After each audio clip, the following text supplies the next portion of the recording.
Hi, Charlene here from Radical Feng Shui with Charlene, and I'm talking about the water energy of the north. I talked about bathrooms, what you can do there if you have one, how I like to have bedrooms, how we can use the metal elements to feed that area. Now I'm going to talk about the area right across from the north, which is the south, which would be the south part of a room, the south part of a home, the south part of your property.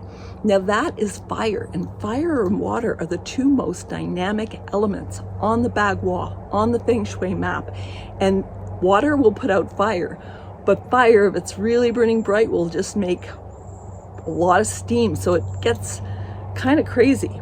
But in a home, if there's something not working in your career or in your path through life, have a look at what's going on in the south area of the house.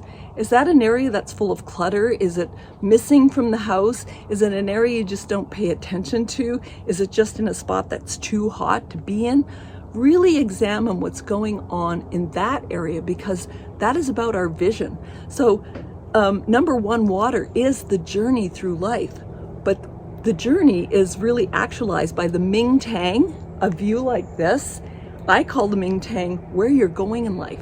When you can see where you're going, you know how to, you're presented with all the aspects of how to get there, which is what I love. Now, geomantically, these areas can have water running through them. If you have underground water going through a fire area, it's good to know about that. And as a Feng Shui practitioner who's also a geomancer, these things can affect our homes.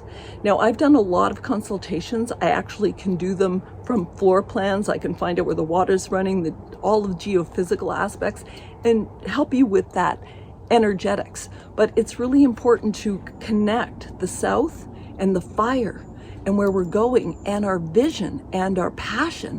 What are we going to do in life? What has that have to do with our career?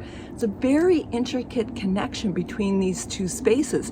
And so I just want you to look at them in terms of being like holding hands together, the fire and the water. It's about the journey, and it's about where we're going in life, our vision. What do we want? How are we going to get there? What inspires us? What are we passionate about in life? These things, when it's healthy, we stay young because we keep going forward with energy that sees us lay out a pathway that we can take. And yes, life being what it is will knock us off the path and take that direction. Sometimes it feels like a failure, but I've always said to my clients, my friends, and especially my children, what feels like a failure is often just a step you have to take to get to the next best place. So when we're talking about water energy and the water location, whether you're using 3-door system or whether you're using an actual compass, please look at these two spaces in alignment. It's really good to look at it in a small room or a room, because then you can see the connection. Take that out into your house, and especially take it out into your property.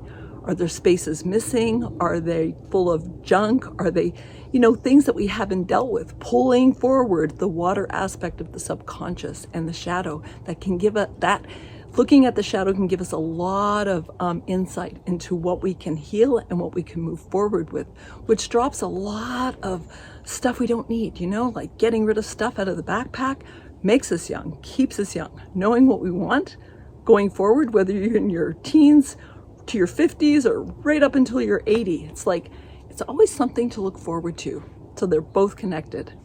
Thanks for joining me. Charlene here with Radical Feng Shui. Thank you, and have a great day.